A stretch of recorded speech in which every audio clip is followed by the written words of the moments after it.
G'day YouTube, this is Richard from Drop Bear Moto.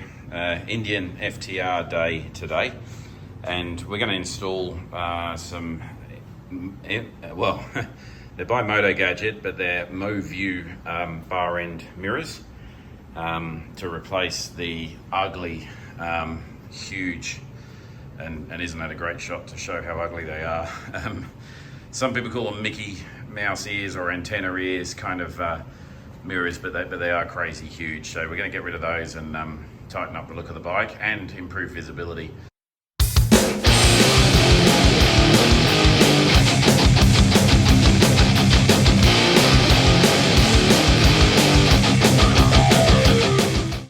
Pro tip on these mirrors, when I actually purchased the bike, they were faced around this way, and I see them always in the dealerships actually around that way. You can see as we're looking from the front here with the bar end on the left side of the mirror.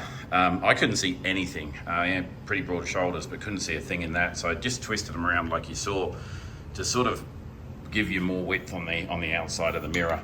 So there's a pro tip if you are looking at this because you want to improve visibility in the mirror a little bit.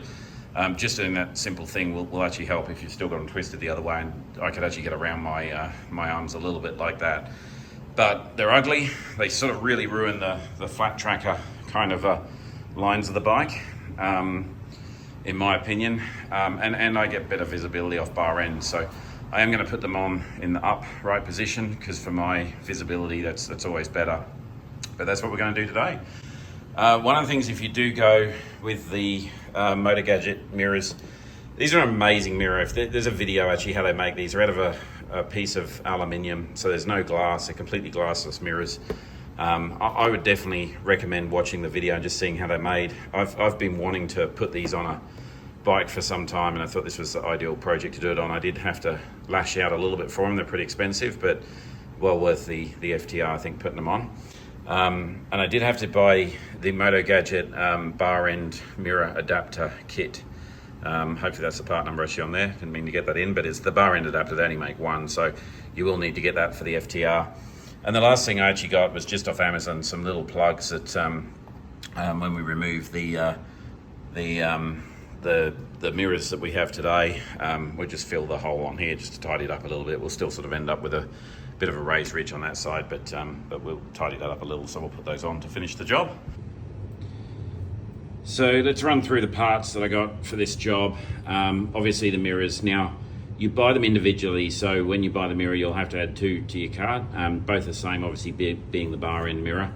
We'll go through the mirror probably at the end, but as you can see, you know, really schmick, really thin, high quality mirror. The style I actually went was the road. You can see here with the black dot.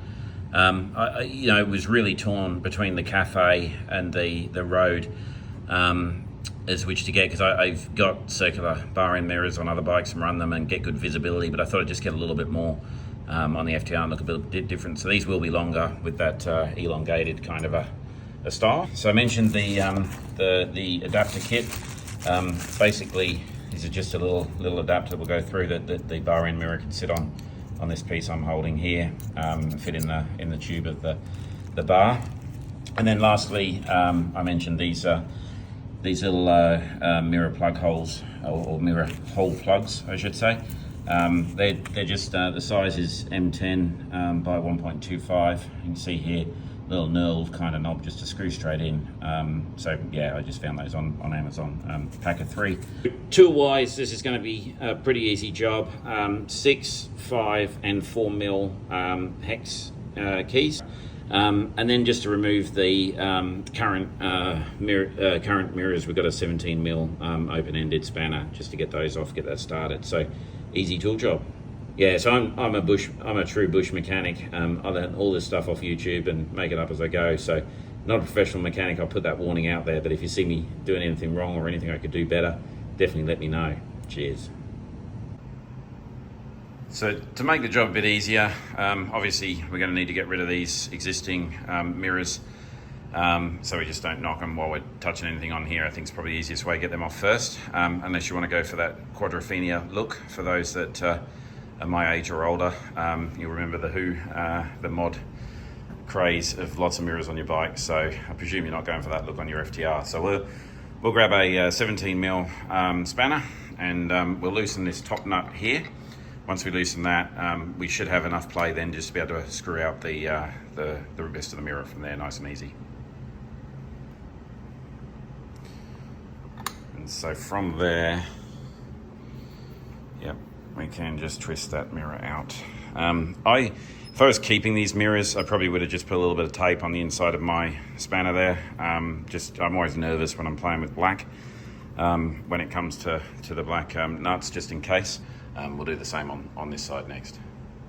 Especially with the S&S pipes, it is always, it looks so much more like a flat tracker without any mirrors on at all. Certainly wish we could leave it like that, but seeing that seat behind you is kind of pretty handy when you're on a motorcycle. So next job's to remove these bar end weights. I will flag, this is one thing I'm a little nervous on this job, is obviously the bar end weight is there for a reason. It stops vibration in the handlebars a little bit, and also gives a little bit more stability on the end of the handlebars here. So obviously designed to have that in. I'm going to remove it. I'll run them around and see what it's like without that on. Love to hear from others though that have done bar end mirrors. Did you go with bar end weights? I know that some have added a tube inside that can actually run down the inside of the bar and add a weight. Others have put these back on with an extended out. I didn't want to do that because it's too far. Anyway, 6mm hex key. We're just going to go and remove this bar end weight next from both sides. And as you remove this out, you'll see it's just got the I forget what it's called inside, but obviously that expands to fit inside the handlebar. So you just release that tension and then remove those from both sides of the bike. So I don't have a small set of scales, unfortunately, to weigh, but when I feel the weight of the bar end weight versus the new setup of the adapter, actually I don't think we need that sleeve, and the mirror, there's certainly a weight saving there. So it'll be interesting. This will probably affect somewhat in the vibrations, something there. So again, we'll see what happens. Okay, first thing we want to do is prepare these bar end mirror adapters. This is how they'll come out of the bubble wrap. First of all, you want to remove this end piece. We will not need that larger adapter. We'll just be using this internal one here on the FTR. The 12 to 16 mil adapter, which is in there. It's going to be a little bit hard to film and do, so I might go and do this, but basically got to unscrew this end cap off here first of all.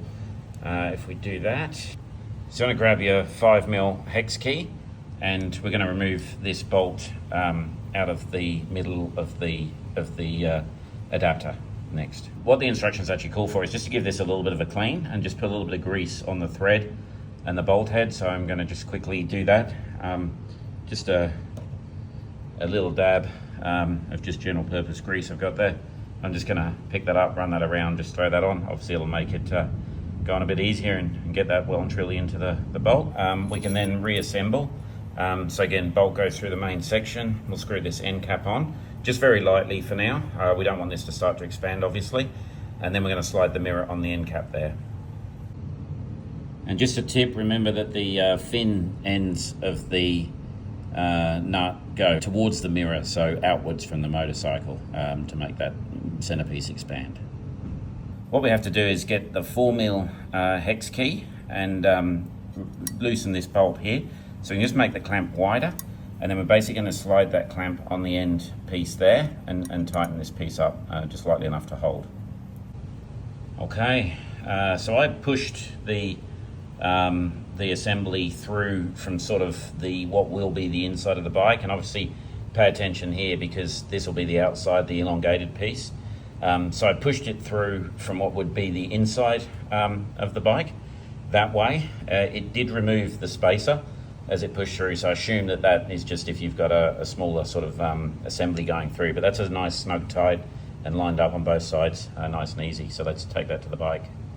So what we're going to do now is obviously just slide the mirror in. Obviously hangs loosely, but we want to get that 5mm hex key. Very hard again to film and do one hand.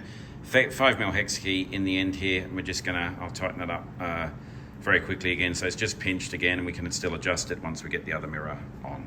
Nice and tight. We've still got clear throttle play, we can see.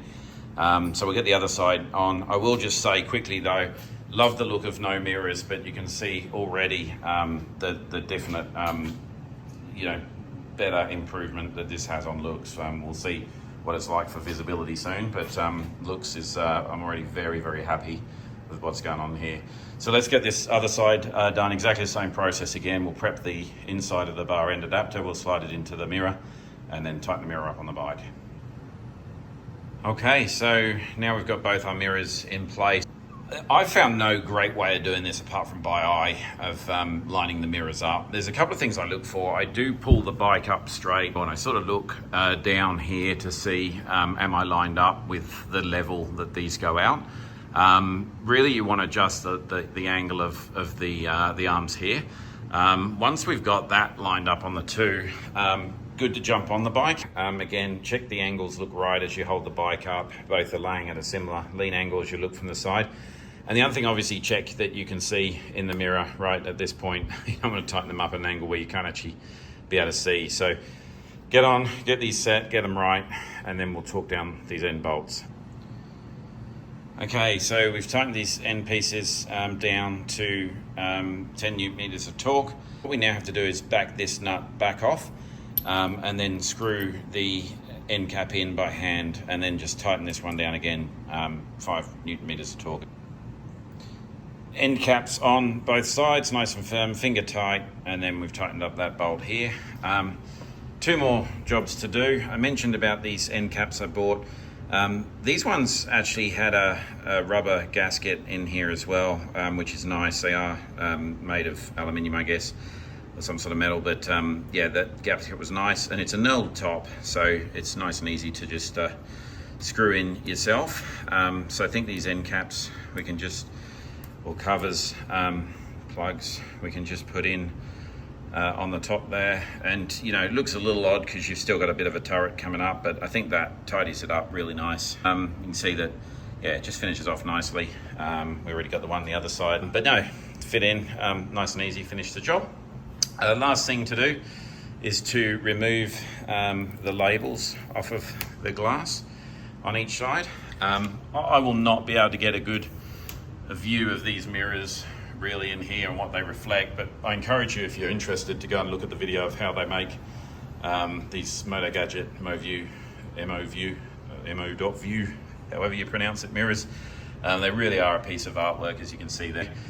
I probably can't get out today because we've had a lot of rain out there. Or I can get out, but I'm not going to test them in the rain, so I'm probably going to push this video out with just the install rather than a review. But you know, certainly looks, I think they've achieved what I wanted to out of the bike.